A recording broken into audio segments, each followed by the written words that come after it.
देखिए, आज हम लोग प्रीवियस क्लास में पढ़े थे भारत में राष्ट्रवाद। ये इतना मोस्ट इम्पोर्टेंट चैप्टर है जो आपके एग्जाम में कम से कम 15 से 20 मार्क्स के लिए पूछेगा। तो हम लोग पार्ट 1 में हम लोग पढ़े थे कि राष्ट्रवाद क्या होता है, समझ गए। तो आज हम लोग स्टार्ट करेंगे उसके आगे से। तो चलिए आज हम लोग बात करेंगे, ये लास्ट तक जरूर तक वीडियो को देखिएगा और कमेंट और शेयर जरूर से जरूर कीजिएगा। और आपके एग्जाम में अगर 10 से 20 मार्क्स अगर लाना है तो इस वीडियो को अंत तक जरूर देखिएगा। तो चलिए आज हम बात करेंगे पार्ट 2। देखिए, ये चैप्टर जो है इतना इम्पोर्टेंट है कि आपके एग्जाम के दृष्टिकोण से मोस्ट इम्पोर्टेंट है। इस चीज़ को आप लोग सोच लीजिए, समझ लीजिए कि अगर ये टॉपिक को अगर आप कवर करते हैं, ये चैप्टर को अगर आप कवर करते हैं तो आपको मैक्सिमम मार्क्स जो है 10 से 15 नंबर आ जाएगा। इसमें ऑब्जेक्टिव प्लस सब्जेक्टिव दोनों साथ में कराएंगे। और लेटेस्ट जब एग्जाम के जैसे ही नज़दीक अगर आएगा उसके लिए इस चैप्टर से हम स्पेशल जो है ऑब्जेक्टिव कराएंगे एग्जाम के व्यू से। तो देखिए, अगर इस चैप्टर का अगर आप जो है पीडीएफ लेना चाहते हैं, आप जो है लिंक में आपको दिया गया है व्हाट्सएप टेलीग्राम, जिस माध्यम से अगर आपको ये नोट्स लेना है आप जो है उस पर क्लिक कीजिएगा, आपको नोट्स प्रोवाइड हो जाएगा। तो चलिए आज बात करेंगे हम लोग रॉलेट एक्ट के बारे में। रॉलेट एक्ट क्या था? देखिए, ये आपका एग्जाम में आया हुआ यही सब पूछता है कि रॉलेट एक्ट कब हुआ था, यानी रॉलेट एक्ट से आप क्या समझते हैं। एकदम ये आपका मोस्ट इम्पॉर्टेंट है। ये क्वेश्चन जो है मोस्ट इम्पॉर्टेंट है कि रॉलेट एक्ट से आप क्या समझते हैं। तो देखिए, जैसे ही 1914 से 1918 में 1914 से 1918 तक जो है आपका प्रथम विश्व युद्ध हुआ था। 18 में जो है प्रथम विश्व युद्ध क्या हो गया था, खत्म हो गया था। तब जो है इस युद्ध में भारतीयों ने ब्रिटिश राज्यों के ऊपर हर संभव क्या किया था, सहयोग दिया था। लेकिन जो है प्रथम विश्व युद्ध क्या खत्म होने के बाद जो है जब आजादी की मांग क्या कर लिया था, जोर पकड़ लिया था। आजादी की मांग जोर पकड़ लिया था। तब जो है इसी को दबाने के उद्देश्य से, यानी आजादी की मांग को लेकर बहुत लोग क्या हो गए थे, आक्रोशित हो गए थे, आगे बढ़ चुके थे। इसी को आजादी की मांग को दबाने के लिए इसमें जो है सर सिडनी रॉलेट, देखिए यहाँ होगा, सर सिडनी रॉलेट की मदद से इस कानून को क्या किया गया था, लाया था। समझ गए। देखिए, इसको हम लोग काला कानून के नाम से भी क्या करते हैं, जानते हैं। तो आइए अब एक एक टॉपिक को कवर करेंगे। करक 21 मार्च 1919 को भारत की ब्रिटिश सरकार द्वारा भारत में उभर रहे क्या राष्ट्रीय आंदोलन को क्या करने के लिए, कुचलने के लिए, दबाने के लिए उद्देश्य से इस निर्मित कानून को क्या किया गया था, पारित किया गया था। तब जो है रॉलेट एक्ट की घटना जो है मार्च 1919 को घटा। कब घटा था? अगर आपसे एग्जाम में पूछेगा कि रॉलेट एक्ट की घटना जो है कब घटा था, तो मार्च 1919 को घटा था। बढ़ते आंदोलन को क्या करने के लिए, रोकने के लिए लॉर्ड जेम्स फोर्ड ने सर सिडनी रॉलेट की मदद से इस कानून को क्या किया था, लाया था। अगर आपसे एग्जाम में अगर बाबू पूछता है कि बताओ रॉलेट एक्ट जो है किसके माध्यम से लाया गया था, तो लॉर्ड जेम्स ने सर सिडनी रॉलेट की मदद से इस कानून को क्या किया था, लाया था। समझ में आया? जिसमें देखिए शक और संदेह के आधार पर किसी भी भारतीय लोगों को क्या कर कर पकड़ कर जेल में डाल दिया जाता था। यानी कहने का मतलब है कि बिना सोचे समझे हुए अगर थोड़ा सा भी अगर गलती करते हैं, यानी आप पर शक हो जाता कि आप गलत किए हैं, तो आपको जेल में पकड़ कर क्या, आपको पकड़ कर जेल में क्या कर दिया, बंद कर दिया जाता था। समझ में आया? यानी शक और संदेह के आधार पर कि ये लड़का, मान लो हम आपको एग्जाम्पल दे रहे हैं, कोई लड़का है वो चोरी नहीं किया, समझ में आया, कोई चोरी नहीं किया, उस पर हमको क्या है, शक है। शक है तो हम जो है, अंग्रेज क्या करता था कि शक के आधार पर उसी को क्या कर लिया, गिरफ्तार करके जेल में क्या कर देता था, बंद कर देता था। समझ में आया? वही जो है क्या था, रॉलेट एक्ट। अब बात करेंगे हम लोग कि जिसे रॉलेट एक्ट के नाम से क्या किया जाता है, जाना जाता है। इसमें अंग्रेजों ने भारतीय जनता पर तरह तरह का क्या किया, अत्याचार किया। भोजन में क्या देता था, बासी भोजन। पानी में क्या, गंदे नालियों का क्या पानी पीने को मिलता था। यानी इतना अत्याचार किया कि आप कह नहीं सकते थे, उसका कल्पना भी हम लोग नहीं कर सकते थे। बताओ, गंदे नाली का पानी दिया जाता था, बासी भोजन दिया जाता था खाने में, तो बताओ ये क्या है, अत्याचार ही था। इस एक्ट के तहत जो है न अपील, न दलील, न वकील, किसी भी प्रकार का कोई सुनवाई नहीं होता था। यानी कोई सी भी, ना आप वकील रख सकते थे, न किसी से सुनवाई करा सकते थे, इस पर कोई सुनवाई नहीं होता था। जिसके कारण इसे हम लोग कौन सा कानून कहते हैं, काला कानून के नाम से भी क्या करते हैं, जानते हैं। किसको, रॉलेट एक्ट को। भारत के दो महान क्रांतिकारी नेता डॉक्टर सत्यपाल मलिक और सैफुद्दीन किचलू को 9 अप्रैल 1919 को क्या कर लिया गया, गिरफ्तार कर लिया गया। यानी 9 अप्रैल 1919 को दो महान क्रांतिकारी नेता थे, सैफुद्दीन किचलू और डॉक्टर सत्यपाल मलिक को क्या कर लिया गया था, डॉक्टर सत्यपाल मलिक को क्या कर लिया गया था, गिरफ्तार कर लिया गया था। तब जो है बताइए, जो है कानून जो है, रॉलेट एक्ट कानून जो है, इतना खतरनाक था कि कोई भी इंसान को बिना शक संदेह के आधार पर क्या कर लिया जाता था, गिरफ्तार कर लिया जाता था। ये आपके एग्जाम में मोस्ट इंपॉर्टेंट है। ठीक है, इतना आपको समझ में आ गया होगा। देखिए अब आगे हम लोग बढ़ते हैं।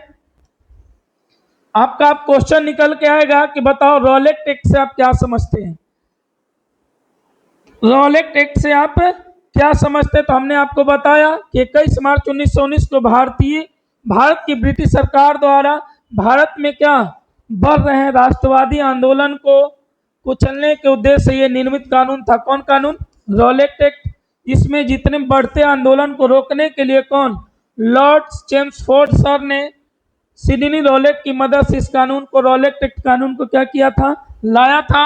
ये जो शक और संदेह के आधार पर भारतीय लोगों को पकड़कर कहाँ, जेल में डाल दिया जाता था, जिसे हम लोग कौन सा एक्ट के नाम से जानते हैं, रॉलेट एक्ट, रॉलेट एक्ट के नाम से जाना जाता है। इस एक्ट के तहत न अपील, न दलील, न वकील, किसी भी प्रकार का कोई सुनवाई नहीं होता था। इसे हम लोग जो है काला कानून भी कह सकते हैं। ठीक है, ये जो स्क्रीन पर आप फोटो देख रहे हैं यही है रॉलेट एक्ट। इसी की सहायता से ये कानून क्या किया था, पारित हुआ था। तो चलिए अब बात करेंगे हम लोग जलियांवाला बाग, कि जलियांवाला बाग हत्याकांड से आप क्या समझते हैं। देखिए जलियांवाला बाग जो है 13 अप्रैल 1919 को ये घटना है। जलियांवाला बाग हत्याकांड जो कब हुआ था, 13 अप्रैल 1919। 13 अप्रैल 1919 को अगर ये एग्जाम में पूछता है कि बताओ जलियांवाला बाग हत्याकांड कब हुआ था, तो हमको क्या जवाब देना है कि जलियांवाला बाग जो हत्याकांड हुआ था 13 अप्रैल 1919 को हुआ था। कहाँ पर हुआ था बाबू, अमृतसर में। कहाँ, अमृतसर में। कहाँ, अमृतसर में। तो अमृतसर कहाँ पर पड़ता है बाबू, पंजाब। कहाँ, पंजाब में। ठीक है, अब हम लोग पढ़ेंगे डिटेल में। देखिए कि जलियांवाला बाग हत्याकांड जो है 13 अप्रैल 1919 को हुआ था, जो पंजाब के कहाँ पर, अमृतसर शहर में क्या ये घटना घटा था। यानी जलियांवाला बाग जो हत्याकांड जो है 13 अप्रैल 1919 को अमृतसर यानी पंजाब में घटना घटा था। रॉलेट टेक ने भारत के दो महान क्रांतिकारी नेता, हमने आपको अभी बताया कि भारत के दो महान क्रांतिकारी नेता कौन, डॉक्टर सत्यपाल मलिक और सैफुद्दीन किचलू को क्या कर लिया गया था, गिरफ्तार कर लिया गया था। 9 अप्रैल 1919 को क्या कर लिया गया था, गिरफ्तार कर लिया गया था। तो जिसके कारण जो है पूरे देश में क्या हो गया था, खलबली मच गया। क्या मच गया, खलबली मच गया। इस बात को लेकर भारतीय जनता ने आपस में मिलकर 13 अप्रैल को बैसाखी के दिन जलियांवाला बाग में क्या रखा था, एक सभा का आयोजन रखा था। जलियांवाला बाग में एक सभा का क्या किया था, आयोजन रखा था, जिसमें 20,000 व्यक्ति क्या हुए थे, शामिल हुए थे। यानी आपसे पूछे बताओ जलियांवाला बाग में कितने लोग जो सभा में शामिल हुए थे, आपको जवाब क्या देना है, 20,000 लोग क्या हुए थे, शामिल हुए थे। लेकिन अचानक ने अंग्रेजी के प्रधान कौन, जनरल डायर, उस समय जो है जब जलियांवाला बाग जो है हुआ था तो उस समय अंग्रेज का प्रधान कौन था, जनरल डायर के कहने पर वहां पर क्या किया था, गोली चलाने का क्या आदेश दिया था। यानी अगर आपसे पूछेगा कि बताओ गोली चलाने का आदेश जो है कौन दिया था, तो आपको जवाब क्या देना है, जनरल डायर ने सैनिकों को गोली चलाने का क्या दिया था, आदेश दिया था, जिसमें सरकारी गवाह के अनुसार, यानी सरकारी गवाह के अनुसार उसमें 379 व्यक्ति क्या हुए थे, मारे गए थे।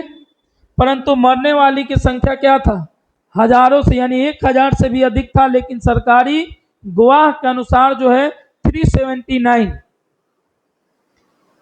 कहा जाता है कि इस बाग में खून की नदियां क्या हो गई थी, बह गई थी। इसके बाद गांधी जी ने 18 अप्रैल 1919 को सत्याग्रह क्या कर लिया, वापस ले लिया। यानी सत्याग्रह आंदोलन जब चल रहा था तो गांधी जी जो है सत्याग्रह की जो वापसी कब लिए थे, 18 अप्रैल 1919 को। अंग्रेजों को कैसरे हिंद की उपाधि जो है गांधी जी क्या कर लिए थे, हटा दिए थे। यानी कैसर ए हिंद की उपाधि जो है गांधी जी हटा दिए थे, कब, 18 अप्रैल 1919 को। उसके बाद जैसे ही ये सब घटना घटा तब जो है गांधी युग का क्या हुआ, गांधी जी का युग का क्या हुआ, शुरुआत हुआ। देखिए जलियांवाला बाग जो है बहुत इंपॉर्टेंट है, बहुत बार बार एग्जाम में क्या किया है, पूछा है कि जलियांवाला बाग हत्याकांड से आप क्या समझते हैं, रॉलेट एक्ट से आप क्या समझते हैं। ये क्वेश्चन मोस्ट इंपॉर्टेंट है। हम जितने भी टॉपिक आपको कवर कराएंगे, जितने क्वेश्चन कराएंगे, सब जो है आपको एग्जाम से रिलेटेड मिलेगा। तो इस वीडियो को अंत तक जरूर देखिएगा। देखिए मोस्ट इंपॉर्टेंट, अब बात करेंगे गांधी युग का, यानी महात्मा गांधी के बारे में। देखिए यहाँ पर, देखिए गांधी जी का जन्म जो है, सबसे पहले हमने आपको प्रीवियस क्लास यानी फर्स्ट क्लास में इतना जबरदस्त तरीके से आपको गांधी जी के बारे में बताए हैं, उस वीडियो को आप जो है देख लीजिएगा। फर्स्ट वीडियो जो था महात्मा गांधी जी के बारे में, आपको लगातार आधा घंटा या 35 मिनट्स का वो वीडियो है, पूरी तरह आपको समझ में आ जाएगा गांधी जी के बारे में, गांधी जी क्या थे नहीं थे। उस वीडियो में पूरा डिटेल, गांधी जी को कौन सा पिस्टल से मारा गया था, कौन मारा था, ये सारा डिटेल जो है आपको फर्स्ट वीडियो जो है आप जो है देख लीजिएगा तो समझ में आ जाएगा। लेकिन थोड़ा बहुत इस पर भी हम लोग क्या करेंगे, बात करेंगे। देखिए गांधी जी का जन्म कब हुआ था, गांधी जी का जन्म जो है बाबू 2 अक्टूबर यानी 2 अक्टूबर 1869, यानी 2 अक्टूबर 1869 को गुजरात के पोरबंदर में हुआ था। अगर आपसे पूछेगा कि बताओ गांधी जी का जन्म जो है कब हुआ था, तो गांधी जी का जन्म 2 अक्टूबर 1869 को पोरबंदर में के स्थान में, कहाँ, गुजरात में। पोरबंदर कहाँ पर पड़ता है, गुजरात में। गांधी जी का पूरा नाम मोहनदास क्या था, करमचंद गांधी है। उनके पिताजी का नाम करमचंद गांधी जो राजकोट के क्या थे, दीवान थे। देखिए दीवान का मतलब होता है टैक्स जो वसूलते थे, क्या करते हैं, जो टैक्स वसूलते उसी को क्या बोलते हैं, दीवान। समझ में आया। वकालत की पढ़ाई जो है इंग्लैंड, यानी वकालत की पढ़ाई के लिए गांधी जी कहाँ गए, इंग्लैंड गए।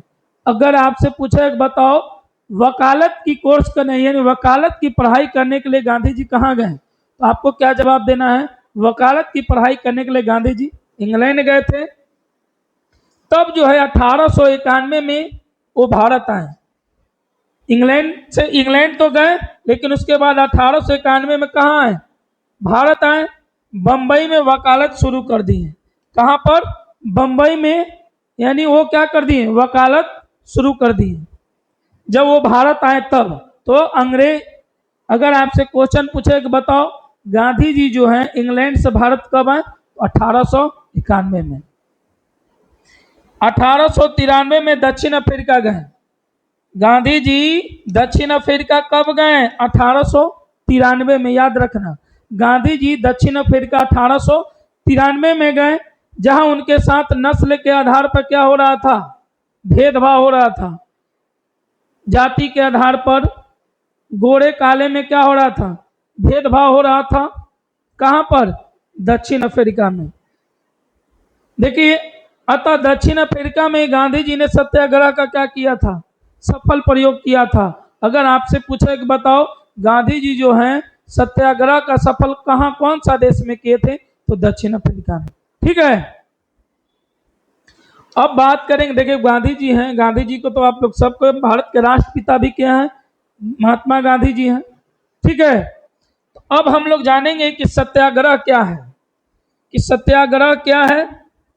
देखिए, सत्याग्रह का अर्थ क्या होता है? सत्याग्रह का मूल अर्थ होता है सत्य के प्रति क्या करना? आग्रह। यानी सत्य के प्रति आग्रह, यानी सत्य को पकड़े रहना, इसके साथ अहिंसा को मानना। क्या किसको मानना? अहिंसा को मानना। यानी सत्य के मार्ग पर, सत्य के रास्तों पर क्या करना? चलना। ये सत्याग्रह का अर्थ है। हिंसा नहीं करना, अहिंसा पर, अहिंसात्मक रूप से क्या करना? कोई भी काम करना। यानी हिंसा मतलब होता है बाबू लड़ाई झगड़ा, खून खराबी नहीं करना। समझ में आया? यानी अन्याय का स्वार्थ विरोध करते हुए अन्याय के प्रति बैर भाव न रखना, वो किसका पहचान है? सत्याग्रह का मूल लक्षण है। आप जो है समझ गए कि सत्याग्रह क्या है? सत्याग्रह का अर्थ होता है बाबू सत्य के प्रति आग्रह।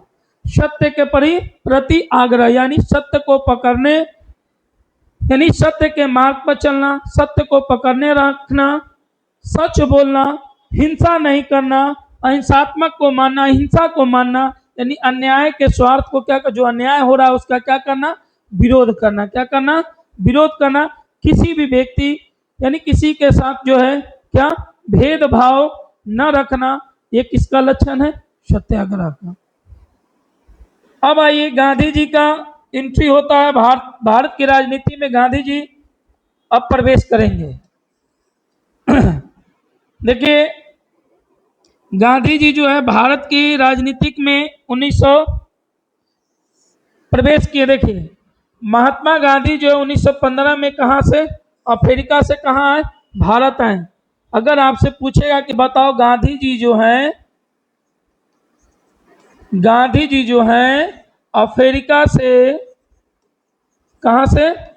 अफ्रीका से भारत कब लौटे हैं? आप क्या जवाब दीजिएगा? 1915 में। कब? 1915 में। शुरुआत में गांधी जी ने अंग्रेजों जो सही मानते थे, यानी शुरुआत में गांधी जी अंग्रेजों जो क्या मानते थे? अंग्रेजों को सही मानते थे। इसलिए अंग्रेजों ने खुश होकर गांधी जी को 1915 में कैसर-ए-हिंद की उपाधि दिया। अंग्रेजों ने ही कैसर-ए-हिंद की उपाधि दिया था गांधी जी को। कौन दिया था? अंग्रेज ने। ठीक है, 1916 में साबरमती आश्रम की स्थापना की। गांधी जी जो हैं साबरमती की स्थापना कब की? 1916 में। याद रखना, कब? 1916 में। यानी साबरमती की स्थापना कब हुआ? साबरमती आश्रम की स्थापना कब हुआ? 1916 में। देखिए, महात्मा गांधी का राजनीतिक गुरु कौन थे? गोपाल कृष्ण गोखले। यानी महात्मा गांधी जी का, यानी गांधी जी का राजनीतिक गुरु अगर आपसे पूछेगा तो क्या जवाब दीजिएगा? गोपाल कृष्ण गोखले।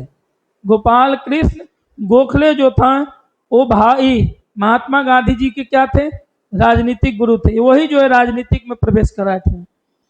गोपाल कृष्ण गोखले ने सर्वप्रथम भारत के अच्छे तरह से क्या जानने का उद्देश्य गांधी जी को भारत में क्या किया, भ्रमण का उपदेश दिया। बोला, देखिए गोपाल कृष्ण गोखले बोलते हैं गांधी जी को, बोला कि देखिए आप अच्छी तरह से जो है भारत को क्या कीजिए, घूमिए फिरिए। क्या किए, घूमिए फिरिए। तब जो है ये उपदेश कौन दिया था, गोपाल कृष्ण गोखले। क्या बोला था गांधी जी को कि आप जो पहले भारत में घूम घूम कर देखिए कि क्या है नहीं है, कहाँ अच्छा है कहाँ बुराई है, किसके साथ अन्याय हो रहा है किसके साथ न्याय हो रहा है। ये कौन बोला था, गोपाल कृष्ण गोखले। गांधी जी ने बनारस हिंदू यानी बीएचयू यानी बनारस हिंदू विश्वविद्यालय के उद्घाटन के अवसर पर पहली बार सार्वजनिक लोगों के सामने आए थे। यानी सब लोगों के सामने जो है कब आए थे गांधी जी, जब बनारस यूनिवर्सिटी यानी बनारस हिंदू विश्वविद्यालय का उद्घाटन हो रहा था, उस समय जो सार्वजनिक तौर पर गांधी जी आए थे, सबसे मिले। ठीक है, इतना जो आप गांधी जी के बारे में क्या जान गए होंगे। अब जो है देखिए ये आपका मोस्ट इंपॉर्टेंट क्वेश्चन है कि खिलाफत आंदोलन कब हुआ था, तो 1919 में। ये इसको वीवीआई कर लीजिए। खिलाफत आंदोलन से आप क्या समझते हैं, तो इस आंदोलन की शुरुआत कब हुआ था, 1919 में। कब, 1919 में ब्रिटेन द्वारा तुर्की के पराजय के बाद शुरू हुआ। यानी ब्रिटेन द्वारा तुर्की को क्या कर दिया, हरा दिया गया। तब जो है ये शुरू हुआ। तुर्की को बुरी तरह से हार के बाद जो है तुर्की का खलीफा पद और ऑटोमन साम्राज्य क्या हो गया, विघटित हो गया यानी बट गया। तब जो है अंग्रेजों ने तुर्की के मुसलमानों के साथ क्या किया, बहुत अत्याचार किया। यानी अंग्रेजों ने जो तुर्की के जो मुसलमान जो था, अंग्रेजों ने उसके साथ बहुत क्या किया, अत्याचार किया। भारत के मुसलमानों को भी यह डर था, डर सताने लगा कि कहीं मेरे साथ भी ऐसा न हो कि अंग्रेज जो है क्या करे, अत्याचार करने लगे। इस बात को लेकर तुर्की के मुसलमान और भारतीय मुसलमान जो आपस में मिलकर अंग्रेजों को क्या करने लगा, विरोध करने लगा। कह रहा है कि तुर्की के मुसलमान जो थे था वो जो उसको जो है अंग्रेजों ने अत्याचार किया, तो भारत में जो मुसलमान जो लोग रहते थे उसको भी डर सताने लगा कि हो सकता है कि अंग्रेज जो है मेरे साथ भी क्या करे, अत्याचार करे। तब जो है तुर्की के मुसलमान और कौन, भारत के मुसलमान जो है एकत्रित होकर इकट्ठा होकर अंग्रेजों को क्या करने लगे, विरोध करने लगे। तब जो है इसमें गांधी जी के द्वारा हिंदू और मुसलमान की एकता को क्या किया गया, स्थापित करने का काम किया। ठीक है, तो आज का क्लास जो है आपका यहीं पर होगा। बाकी जो है आपका पार्ट 3 में हम लोग बात करेंगे असहयोग आंदोलन के बारे में, ये मोस्ट इंपॉर्टेंट है। तो इस वीडियो को अंत तक जरूर देखिएगा। ठीक है, और लाइक कमेंट शेयर और सब्सक्राइब जरूर कीजिएगा कि बाकी फ्रेंड के पास जो ये वीडियो चला जाए जो एग्जाम 2026 में दे रहे हैं। ठीक है, थैंक यू।